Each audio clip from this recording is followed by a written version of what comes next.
missing in Pickens County in the morning. That same morning, a Good Samaritan called 911 and said that he noticed a gentleman along the roadway, and his quote was, "Ma'am, he appears young. His pajamas are on backwards, and he appears to not know where he is." The dispatcher sent out Deputy Sheriff Trotter, who arrived at the scene, approached Aaron Vasquez, a severely autistic, nonverbal, unarmed minor wearing pajamas, and said, "Son, what's your name?" Aaron, being nonverbal, muttered something that sounds a lot like Burger King, to be honest with you. Deputy Trotter then says, "Is it Sanchez? Is it Gomez?" "What's your name?" "Sanchez. Gomez." And when Aaron doesn't respond, he tases him. "You're gonna get tased." Aaron was of no threat to Deputy Trotter. He did not run, he did not flee, he did not have a weapon. There was no physical altercation. But over the course of the next 5 minutes, Deputy Trotter tased this boy 17 times.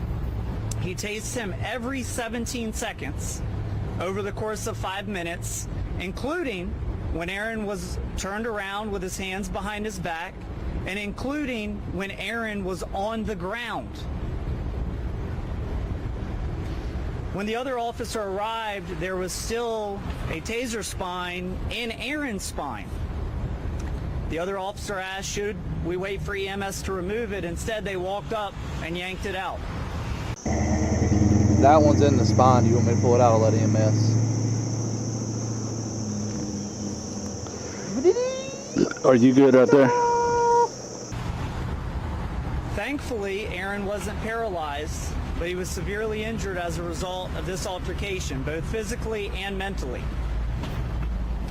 To make matters worse, Deputy Sheriff Trotter then lied. He asked Aaron, in the presence of the other officer, "Why did you hit me, son? Why did you hit me, son?" Aaron never hit him. When Deputy Trotter went to meet with Aaron's father, Nelson, he said there was altercation and I tased him one time. Again, a lie. The next day, the captain came, and when Nelson asked, "Well, why are you here? I thought everything was taken care of." He said, "Well, I just wanted to make sure we were okay, and I wanted to tell you that it wasn't only one time, it was two." The taser report clearly shows it was 17. And so when they asked for the video, the answer was no. And so we got involved. And over the course of the next several months, we got the video. And the video shows exactly what the lawsuit says. That Aaron was of no threat to this officer. He never fled. In fact, considering his severe autism, he was incredibly compliant. At one point, the officer asked him to put his hands behind his back, and he does so, for which he's rewarded with more tasing.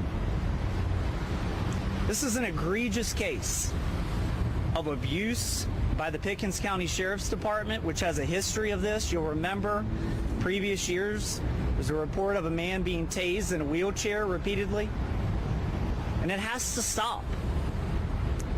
There were eventually, after we got involved, initially there were no charges brought. There was no punishment for the officer. He's since been relieved from his duties, and there are charges pending in Pickens County.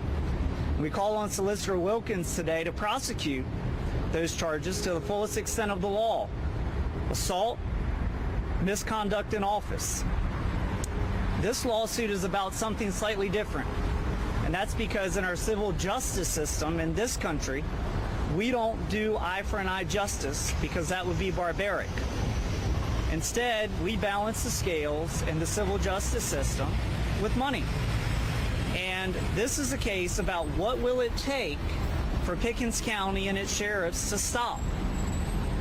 This is a constitutional violation, which is why we're here in Greenville in front of the federal courthouse. We have brought causes of action under the 4th and 14th Amendment, Section 1983, civil rights violations for racism, police brutality and excessive use of force, and gross negligence.